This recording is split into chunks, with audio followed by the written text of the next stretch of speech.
Welcome back to a new video of analog electronics, dear students. This is our new video, our new module, transistor biasing and stability. Okay. In your basic electronics, you have studied about transistor, you have studied about output characteristics, input characteristics of transistor. In this module, in this subject, you are going to study an elaborate way how a transistor can be biased. Now, before transistor biasing, how the process can be done, we need to know why do we need transistor biasing and what is its stability actually defines. So let us first this video on transistor biasing and stability. So welcome you all again. These are the topics that we are going to cover according to your syllabus. So first is introduction. Why do we need transistor biasing and what is transistor biasing? Biasing is the process of providing DC voltage which helps in the functioning of the circuit. A transistor is biased in order to make the emitter base junction forward biased and collector base junction reverse biased, so that it maintains in active region to work as an amplifier. The proper flow of zero signal collector current and the maintenance of proper collector emitter voltage during the passage of signal is known as transistor biasing. The circuit which provides transistor biasing is called as biasing circuit. Now, why do we need transistor biasing? If a signal of very small voltage is given to the input of BJT, it cannot be amplified. Because for a BJT to amplify a signal, two conditions have to be met. The input voltage should exceed cut-in voltage for the transistor to be on, and the BJT should be in the active region to be operated as an amplifier. If appropriate DC voltages and currents are given through BJT by external sources, so that BJT operates in active region and superimpose the AC signals to be amplified, then this problem can be avoided.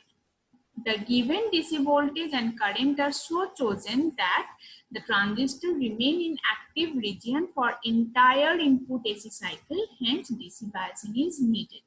So the main purpose of DC biasing is to make transistor to be active in its amplified region or active region. That is the region where you have seen in output characteristics of transistor that the curve becomes linear. It becomes parallel with the x-axis. So our motto of biasing is to make transistor acting in the active region so that it can be used as an amplifier. The commonly used methods of transistor biasing are base resistor method, collector to base bias, biasing with collector feedback resistor, and voltage divider bias. Q point and its stability. Now, what is Q point? In this figure, you can see an output characteristics, right? Where this is the output curve. This is the saturation point. Now, from saturation point to cutoff point, if we connect it through a straight line, this particular line is called load line. When a line is drawn joining the saturation and cutoff point, such a line can be called as load line. Now, this load line cuts the output characteristics in different points. This line, when drawn over the output characteristics curves, makes contact at a point called operating point. But why this particular point is known as operating point? This operating point is also called quotient point or simply Q point.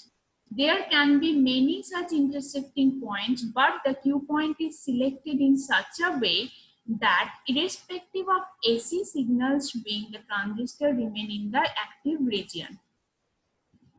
This point is so chosen that it lies in the active region and it helps in the reproduction of complete signal without any loss. So this is the quotient point.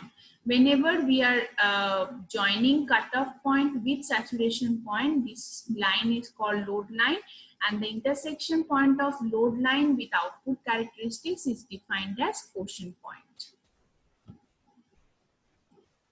Self-bias CE configuration. What is CE configuration?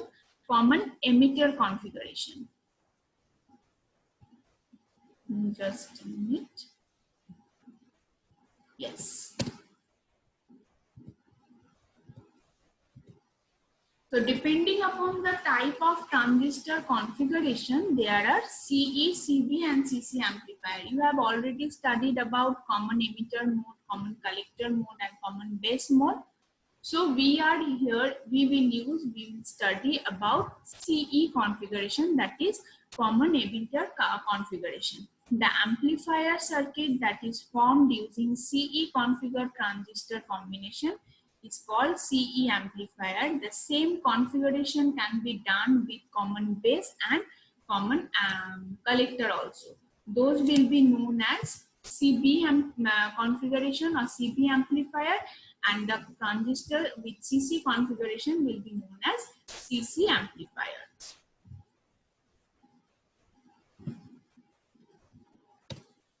Yes, so here is our common emitter configuration. See, you can have here common emitter mode. The common emitter amplifier using NPN transistor here is shown.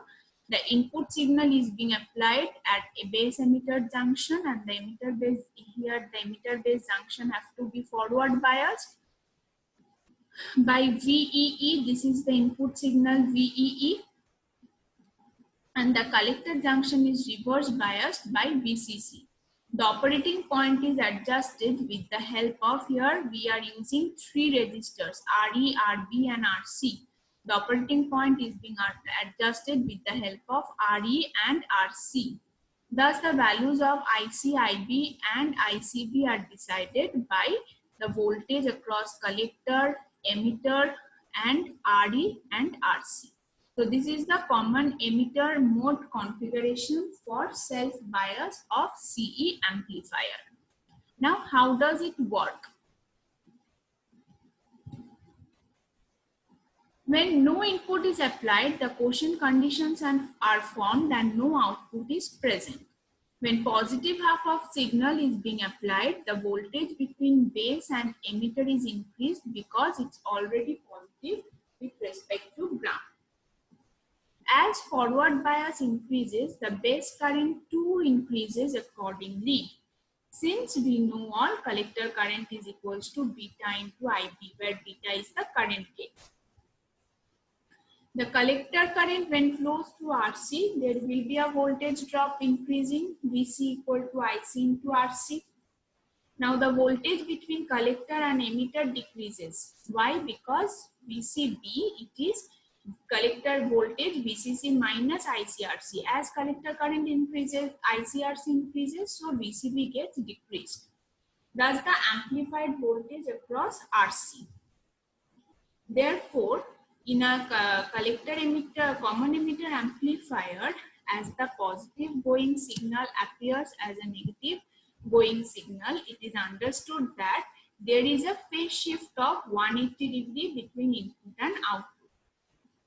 CE amplifier has a high impedance and lower output impedance than CB. The voltage gain and power gain are also high in CE amplifier, and hence this amplifier is mostly used in audio amplifier. So this is the operation of common emitter mode amplifier, right? Here, as the collector current gets increased, the VC gets VC also increase, and as the VC gets increased, VCB decreases. We need to reverse bias the collector junction. In this way, the collector junction gets reverse biased, and we are already forward biasing the base emitter junction. So in this way, common emitter self-bias configuration can be operated. Now, different bias compensation technique.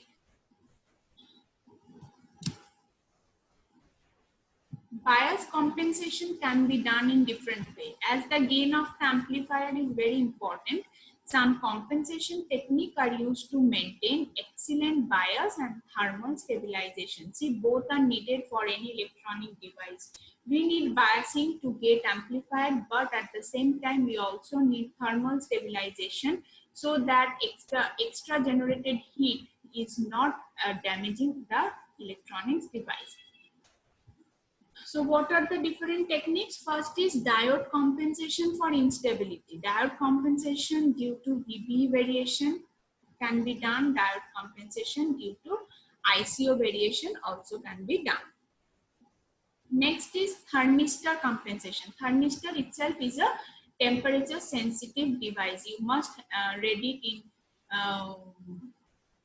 your measurement subject. So thermistor, it's a temperature sensitive device. It has a negative temperature coefficient. The much higher the temperature goes, its resistance gets decreases, and as a result current flows easily through it. The resistance of a thermistor increases when the temperature decreases, and it decreases when the temperature increases. Thus, the temperature sensitivity of the thermistor compensate the increase in collector current occurred due to temperature. Sensistor compensation. A sensistor, it's a heavily doped semiconductor device that has positive temperature coefficient. The resistance of sensistor increases with the increase in temperature and decreases with the decrease in temperature.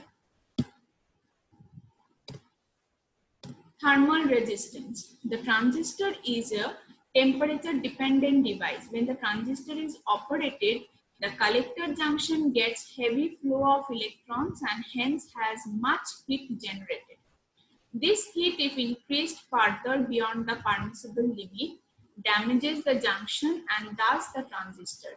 In order to protect itself from damage, the transistor dissipates heat from the junction to the transistor case and from there to the open air surrounding it. If the thermal resistance is low, the transfer of heat from the transistor into the air will be easy. If the transistor case is larger, heat dissipation will be better, right? Now, this heat dissipation is done by use of heat sink.